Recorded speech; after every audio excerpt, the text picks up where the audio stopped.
Welcome back! Before we move on to our third objective, let's talk briefly about the results of the self-inventory you've completed. You should have two sets of scores for the 5 conflict strategies, an initial score and an escalated score. You can think of them as your calm score and your storm score.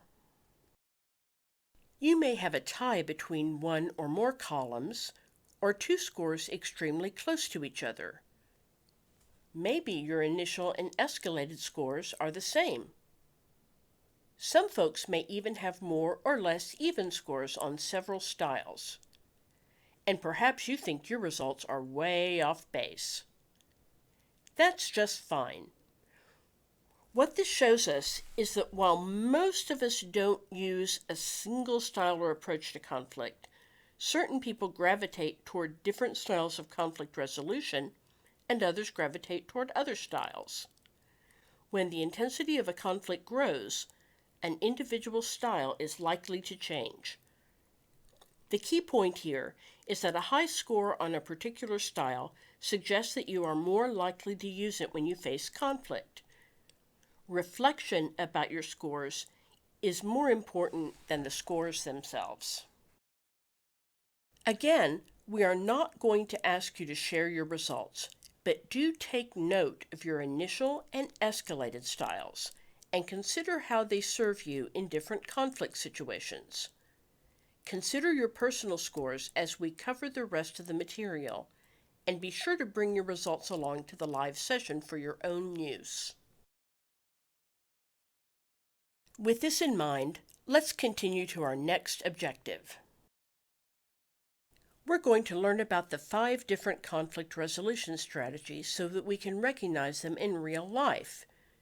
You may remember that the self-inventory was based on the research of Thomas and Kilman, who determined the 5 main styles of dealing with conflict: competitive or direct, collaborative, compromising, accommodating, and avoidance.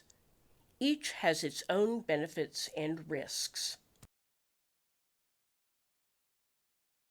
Thomas and Kilman also ranked each style as high, intermediate, or low on scales of assertiveness and cooperation. They identified the skills and characteristics associated with people who prefer different styles. They also recommended effective matches between the 5 styles and common conflict situations.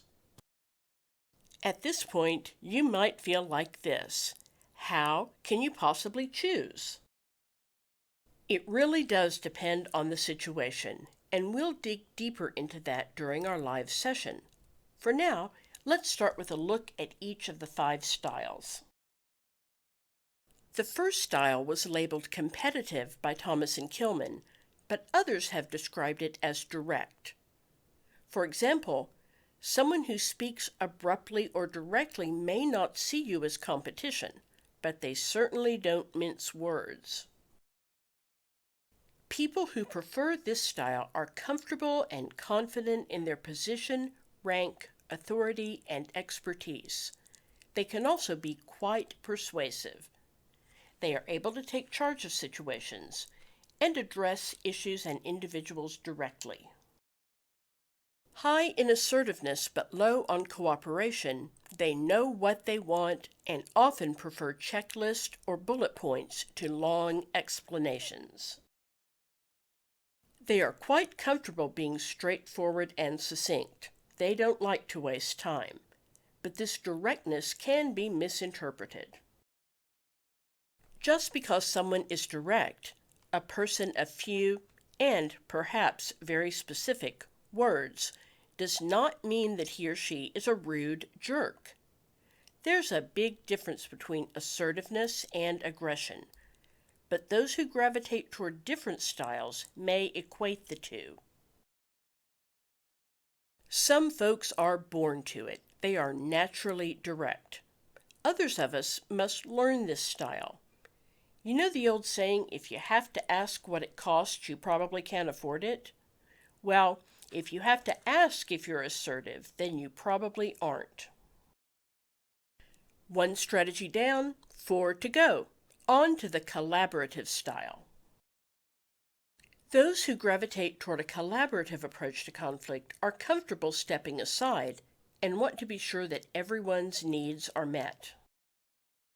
They rank high on both assertiveness and cooperation, although they may choose not to assert themselves for the good of a team. They are less hierarchical, as they believe that everyone is important. An orchestra is a good example of a successful collaborative approach. While the conductor may be in charge, there will be no music unless all the musicians, playing their individual instruments, contribute their parts toward a common end.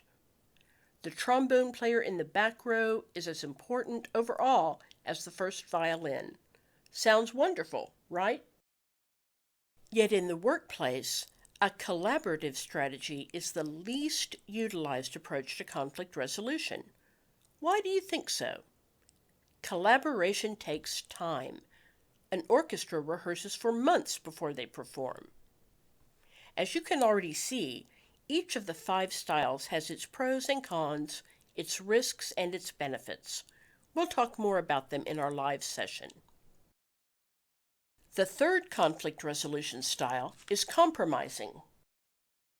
While some people think of it as a little bit of this and a little bit of that, others may see it as capitulation. Those who prefer this style consider positive team relationships very important, so they try to be sure everyone is satisfied when a conflict must be resolved.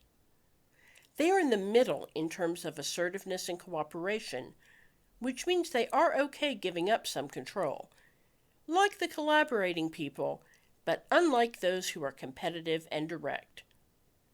Just so you know, no horses or zebras were photoshopped for this image. It's a real animal, a cross between a horse and a zebra, called a zorse. We think they're pretty cool, so we put in a few extra images just for kicks. Actually, the animal on the lower left is a zonkey, but let's not get all nitpicky. Like any of these approaches, compromising has pros and cons. For an example, let's step out of the uncommon corral and return to a more everyday example. It's a beautiful weekend and you can't wait to get outdoors. Your partner agrees and suggests that you play golf together. You, on the other hand, were hoping to go to the park for a peaceful walk in the woods. What do you do? If you choose one over the other, someone's going to be unhappy. For many of us, the natural inclination is to compromise, to find a solution that mixes some of this and some of that. In this case, then, instead of picking up your clubs or heading to the park, you compromise. You end up doing something neither of you wants to do. You go play miniature golf in a picturesque location. As the old saying goes, a bird and a fish may fall in love, but where will they build their nest? Granted, this is an example of the drawbacks of compromise. In a conflict, it can be possible to find common ground that both parties can live with, but doing so requires time and some give and take. On to accommodating. This word means different things to different people. Another word for accommodating is obliging. And you can see from the list of synonyms that connotations range from the positive to the negative. High in cooperation and low in assertiveness, people who gravitate toward this style don't mind stepping out of the spotlight. They operate out of a desire to meet the needs of others and value peace over victory. It may sound like I'm giving the accommodators a bad rap, but accommodating is a very good style to employ if you need to lose the battle but win the war, when the long term is more important than the right now. We've reached our last style, avoidance. Those who use this style are low in both assertiveness and cooperation. They are comfortable leaving issues unaddressed. They operate from a desire to evade conflict entirely. They have a low stake in the outcome of a situation and are willing to accept decisions made by someone else. You may hear them say things like, "I just want to do my job," because they are task-oriented and have little tolerance for the drama conflict generates. That said, avoidance can be a way of opting out or letting tensions fester. Such tensions are like a hole in a sock. If you don't fix it, it's only going to get bigger. So is avoidance ever a good response to conflict? Not every conflict has to be, or should be, addressed the second it happens. Avoidance can be a good choice when the controversy is trivial, when you need to buy time to develop an appropriate response, or when you simply don't have the authority to affect the outcome. That takes care of our final objective. Don't worry, we'll return to the pros and cons of each strategy during our live session. Below this video, you'll find a link to a job aid that lets you look at all 5 strategies side by side. Be sure to print it, keep it handy, and bring it to the live session. I know I just said we'd covered our 3rd objective, but we're not quite finished with the online portion of the lesson yet. Before our live session, we thought it would be a good idea to take a brief look at what underlies all conflict: biology.